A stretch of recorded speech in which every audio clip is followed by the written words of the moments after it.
ഇപ്പോൾ പ്രതിപക്ഷ നേതാവ് വി ഡി സതീശൻ മാധ്യമങ്ങളെ കാണുന്നു. മുഖ്യമന്ത്രിയുടെ ഓഫീസിൽ ഒരു കോക്കസ് ഉണ്ട് എന്ന് ഞാൻ പറഞ്ഞപ്പോൾ ശ്രദ്ധിച്ചില്ല.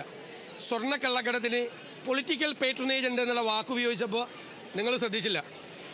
ADGP RSS നേതാക്കളെ മുഖ്യമന്ത്രിയുടെ ദൂതരായി കണ്ടു എന്ന് പറയുമ്പോൾ അത്ര ഗൗരവം കൊടുത്തില്ല. ആദ്യ ദിവസം അതായത് നിഷേധിച്ച് പൂരം കലക്കി എന്നാണ് ഞാൻ പറഞ്ഞത്. പൂരം കലക്കി എന്നാണ് ഞാൻ പറഞ്ഞത്. ഇപ്പോൾ ശ്രദ്ധിച്ചില്ല. ഇപ്പം ഞാൻ പറയുന്നു, CPM-ന്റെ രാഷ്ട്രീയ ജീർണത ഇടതുമുന്നണിയുടെ രാഷ്ട്രീയ ശിഥിലീകരണത്തിലേക്ക് വഴിതെളിക്കുക. എഴുതി വെച്ചു. അല്ല, ഞാനാ ചോദിച്ചത്. മുഖ്യമന്ത്രിയുടെ പ്രസ് സെക്രട്ടറി, മുഖ്യമന്ത്രിയുടെ പ്രസ് അഡ്വൈസർ, പിന്നെ മാസം 12 ലക്ഷം രൂപ കൊടുത്തുള്ള സോഷ്യൽ മീഡിയ കൂട്ടം, PRD, ഒരു ഇൻ്റർവ്യൂവിന് ഏജൻസി. അതാണ് തമാശ. നല്ല പ്രതിഷേധമാണ്.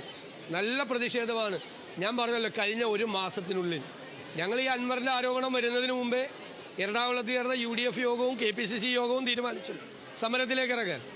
KPCC സെക്രട്ടേറിയറ്റിലേക്ക് മാർച്ച് നടത്തിയില്ലേ?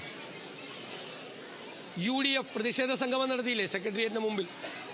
കേരളത്തിലെ എല്ലാ മണ്ഡലങ്ങളിലും കോൺഗ്രസ് പ്രവർത്തകർ പന്തംകൊളുത്തി പ്രകടനം നടത്തി. 286 ബ്ലോക്കുകളിലും സമരം നടത്തി. തൃശ്ശൂരിൽ പൂരം കലക്കിയതിനെതിരായി അതിശക്തമായ വൻപിച്ച പ്രതിഷേധ യോഗം നടത്തി.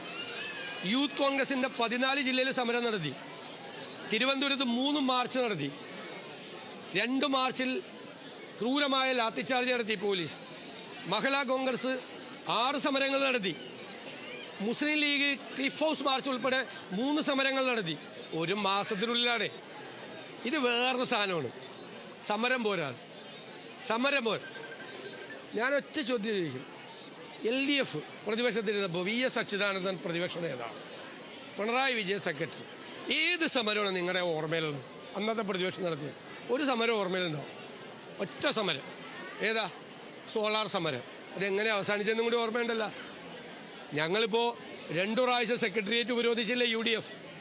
എത്രയോ സമരങ്ങളാണ് നടക്കുന്നത്. പിന്നെ ഞങ്ങൾ പൊതുവെ CPM പോലെയോ LDF പോലെയോ ഞങ്ങൾ അക്രമ സമരങ്ങൾ നടത്തുന്നവരല്ല.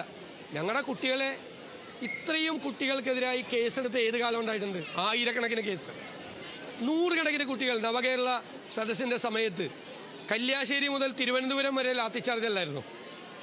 ഗുണ്ടകളുടെ മർദ്ദനമല്ലായിരുന്നു? 100 കണക്കിന് കുട്ടികളല്ലേ ആശുപത്രി കിടന്നു?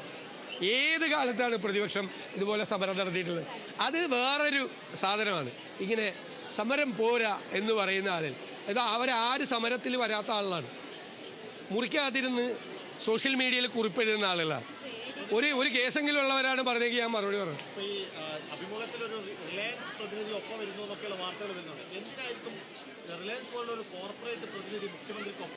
അതല്ലേ ഞാൻ ഇന്നലെ ചോദിച്ചത്. മുഖ്യമന്ത്രിയുടെ കൂടെ ഈ കമ്പനിയുടെ പ്രതിനിധികളായി ഉണ്ടായിരുന്നവരാരെല്ലാമാണ്? ഈ കമ്പനിയുടെ പശ്ചാത്തലം എന്താണ്? ഈ കമ്പനി ആർക്ക് വേണ്ടിയിട്ടാണ് PR ഏജൻസി ഇത്രയും നാൾ ചെയ്തിരുന്നത്? പൊളിറ്റിക്കൽ വിങ്, അവരുടെ പൊളിറ്റിക്കൽ വിങ്. അവർക്കല്ലാതെ ധാരാളം വർക്കുണ്ട്. അവരുടെയൊക്കെ ഇപ്പോൾ ഒരു പുതിയ ഇപ്പോഴുള്ള ആളുകളുടെ കയ്യിൽ നിന്ന്, ഈ ഹണ്ടയുടെ കയ്യിൽ നിന്ന് ഷെയർ വേറൊരു കമ്പനി വാങ്ങിയിട്ടുണ്ട്. ആ കമ്പനിയുടെയൊക്കെ പുറകിൽ കമ്പനിയുടെ പൊളിറ്റിക്കൽ ക്യാമ്പയിൻ ആർക്ക് വേണ്ടി ആയിരുന്നു എന്ന് അന്വേഷിക്കുക. അപ്പോൾ കുറേ കാര്യങ്ങൾ മനസ്സിലാവും.